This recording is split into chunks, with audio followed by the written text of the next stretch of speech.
Story 1. The cold room. I grew up in an old house in the suburbs. The basement was always the coldest part of the place, even in the summer. It wasn't a finished basement, just gray concrete, exposed pipes, and a single light bulb dangling from the ceiling. My parents used it mostly for storage, but I always hated going down there. The air felt heavy, like the kind of silence that presses against your ears. When I moved back in temporarily to help my mom after my dad passed away, that basement still felt the same. I had to go down there one night to reset the fuse box after a power outage. It was around 2 a.m., and the house was dead quiet. I remember pausing at the top of the stairs, hand on a light switch, listening. The silence was too complete, like it was waiting. The wooden steps creaked under my feet as I slowly descended. The light bulb flickered once before holding steady. My breath came out in visible puffs, and I wrapped my arms around myself even though upstairs had felt warm. I told myself it was just the damp air down here, nothing else. But something about that night felt off. A faint dripping echoed from somewhere in the back corner. When I reached the fuse box, I heard a sound behind me, a slow, dragging scrape, like fabric brushing against the floor. I froze. My eyes scanned the shadows near the far wall, where a pile of old furniture was covered in sheets. Nothing moved, but I could feel something watching. I took a shaky breath and forced myself to flip the breaker switch. The house hummed to life, but that scraping came again, closer this time. My pulse hammered in my throat. I whispered, "Hello?" before I could stop myself. My voice sounded too loud in that basement, like it didn't belong there. I saw the sheet near the corner shift just slightly, like a breeze had brushed it, but there was no breeze. I stepped back, ready to bolt upstairs. That's when I heard something breathing soft, but wet, like air moving through a clogged throat. It wasn't my imagination. I could hear it over the hum of the light. I backed toward the stairs, trying not to turn my back completely. The light flickered again, and for the briefest second, I saw something standing behind the furniture. Its outline was wrong, tall, but slouched, with what looked like long, thin arms hanging at its sides. My heart skipped, and I ran up those stairs like my life depended on it. I slammed the basement door shut and locked it, even though there was no lock on it before. I pressed my ear against the door, holding my breath. For a moment, all I heard was my own heartbeat. Then, faintly, a slow creaking on the steps. It climbed up to the other side of the door and stopped. I whispered to myself over and over, "It's not real. It's not real." But the next second, I heard the softest knock on the door. Just one, then silence. I didn't sleep the rest of the night. The next morning, my mom laughed it off, saying old houses make strange sounds. But when I went down to the basement in daylight, something chilled me to the bone. There were damp footprints leading from the corner to the stairs. They weren't mine. That night, I nailed the door shut from my side. We never used the basement again after that.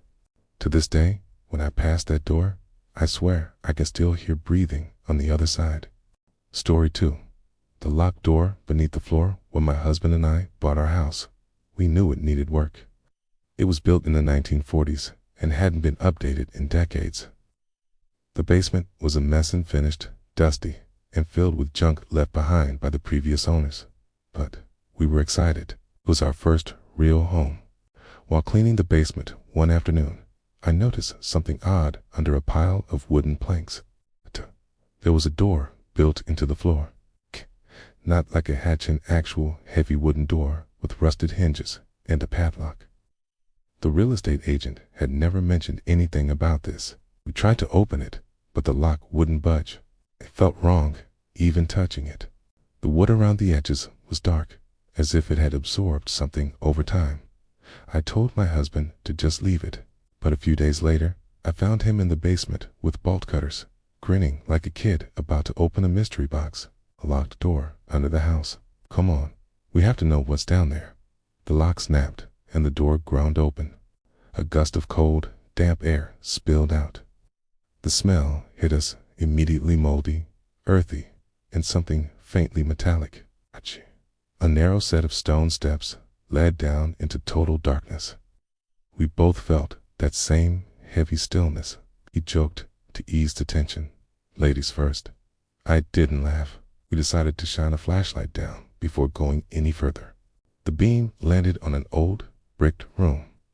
It wasn't large, maybe 10 by 10 feet, but there were marks on the walls, long, uneven scratches, like someone or something had clawed at the bricks. That night, we both had trouble sleeping. Around 3 a.m., I woke to a dull, rhythmic thudding coming from below us. It wasn't pipes. It was too steady. Thud, thud, thud. I shook my husband awake. He heard it too. We went down to the basement together, but as soon as we got close, the sound stopped. The next night, it started again. Thud, thud, thud. Always around 3 a.m. The worst part? It was louder, like it was closer to the hatch. On the third night, we stood there, just staring at that door. The flashlight flickered, and for a split second, I saw the handle on the hatch move, as something was pushing from the other side. I screamed, and we ran upstairs, locking the basement door behind us. We called a contractor the next day to inspect the foundation. When he came up, he looked pale. He said the door wasn't on any blueprint of the house, that room beneath. It didn't exist on paper. We sealed the hatch with concrete. I still don't know what was down there, and I don't want to. But sometimes, when the house is quiet at night, I swear I can still hear the faint thud beneath the floorboards. Story 3. The thing behind the boiler. I rented a small house last winter. It was cheap, and I needed somewhere fast. The basement wasn't pretty, but it held the washer, dryer, and an old gas boiler. From the start, the place had this unsettling silence at night. The basement in particular made my skin crawl, though I couldn't explain why. The first few weeks were uneventful, except for the occasional creak. But then, one night, around midnight, I went down to throw some laundry in. As I reached the bottom of the stairs, the boiler let out a long, low hiss louder than usual. Then, I heard a faint tap-tap coming from behind it. I told myself it was probably just pipes expanding, but the sound continued, rhythmic and deliberate. Tap, tap, tap like knuckles on metal. I stood there, my fingers tightening around the laundry basket. The air felt colder the longer I stood. A few nights later, I woke up to the sound again. Tap, tap, tap, but this time it was louder, like it was echoing through the house. I turned on every light and forced myself to check the basement. My flashlight beam cut through the darkness, landing on the boiler, and I swear, behind it, something shifted. I backed up a step, whispering, "Hello?" I don't even know why. There was no answer, just silence. Then, soft breathing. I couldn't see anything behind the boiler, but I could feel eyes on me. My chest tightened. I bolted upstairs, slammed the door, and pushed a chair against it. Over the next few nights, it got worse. I'd find a basement light on. When I was sure, I turned it off. My laundry basket would be moved. Once, I found damp footprints leading from the boiler to the stairs. They weren't mine. I tried to convince myself I was just tired. One night, I heard what sounded like whispering coming from the basement. Not loud, just a faint, breathy voice repeating something I couldn't make out. I held my breath and leaned closer to the door. That's when something on the other side tapped once. Slowly, I called my landlord the next morning. He seemed nervous when I explained what was happening. He finally admitted that the previous tenant broke their lease after seeing someone standing behind the boiler one night. I asked, "Who?" He said he didn't want to talk about it. I moved out a week later. On my last night there, as I carried the final box upstairs, heard it one last time. Tap, tap, tap, followed by the softest laugh, like someone exhaling in the dark. I didn't look back. Story 4. The voice in the vents. The house I grew up in had a basement that always felt wrong. My dad said it was just old house quirks, but even as a kid, I could tell there was something strange down there. It smelled faintly like wet dirt, no matter how many times we cleaned it. There were narrow metal air vents running through the basement ceiling, connecting to the rest of the house. Sometimes, at night, I thought I could hear faint noises echoing through them. I never liked going down there alone. The single light bulb always cast shadows that stretched too far across the floor. But one winter night, the furnace went out. My dad was working late, so my mom asked me to help restart it. I was 17, old enough to not believe in ghosts, so I thought. When I stepped into the basement, the air felt still and heavy. My footsteps echoed on the concrete. The furnace sat against the far wall, rumbling faintly. I bent down to check the switch, and that's when I heard it. It was faint at first, like someone whispering through the vents. I froze, holding my breath.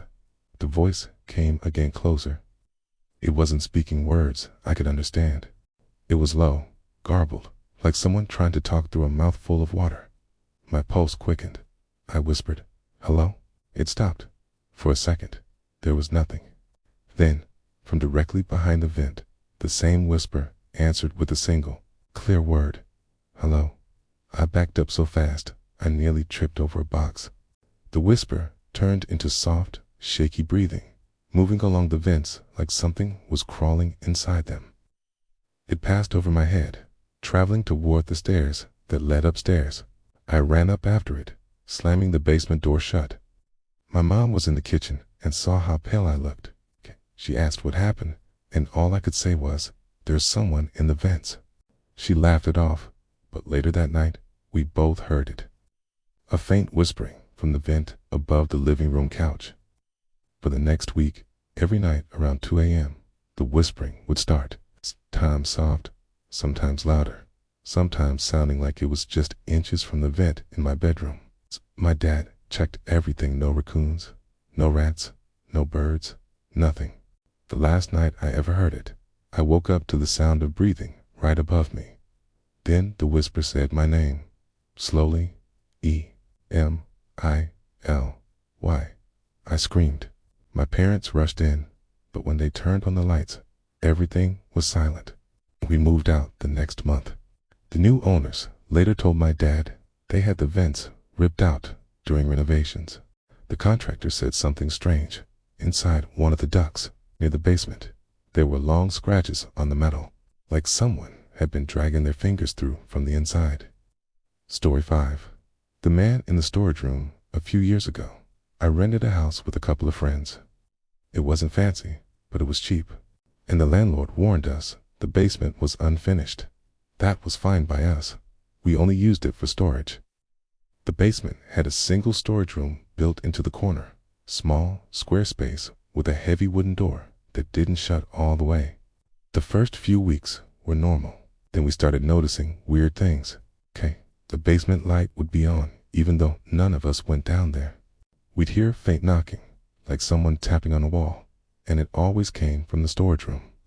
One night, around midnight, my roommate Mark went down to grab some tools. A few seconds later, he came running back up the stairs, white as a sheet. He said he heard whispering inside the storage room. We all laughed nervously, assuming he was trying to scare us, but his hands were shaking. 2 nights later, I decided to prove it was nothing. I grabbed a flashlight and went down alone. The air was damp and freezing. I pushed the storage room door open, and the smell hit me like mold, wet wood, and something faintly metallic. I shined the flashlight inside, and for a split second, I saw a man. He was crouched in the corner, facing the wall, wearing what looked like old, torn clothes. His head was tilted at an unnatural angle. I gasped and stumbled back, hitting the doorframe. When I looked again, the room was empty. I ran upstairs, trying to explain what I saw, but no one believed me. The next day, we all went down together. Nothing, just boxes and dust. But there was one thing we had Dante notice before: handprints smeared on the wall and what looked like dirt, or something darker. From then on, the knocking got louder. Sometimes it would start in the early evening, slow and deliberate. Tap, tap, tap. Once, we heard it in the middle of a conversation upstairs, and every one of us went silent. The final night was the worst. Mark and I woke up to the sound of footsteps coming from the basement. Slow, dragging footsteps. We crept down with a kitchen knife and a bat. The basement light was already on. The storage room door was wide open. Inside, the wall where we'd seen the handprints had fresh ones, wet ones. We moved out the next day. Later, I learned from a neighbor that years ago, a man had gone missing in that house. No one ever found him. C said something that still chills me. He used to sleep in that storage room. Said it was the only place the voices didn't follow him.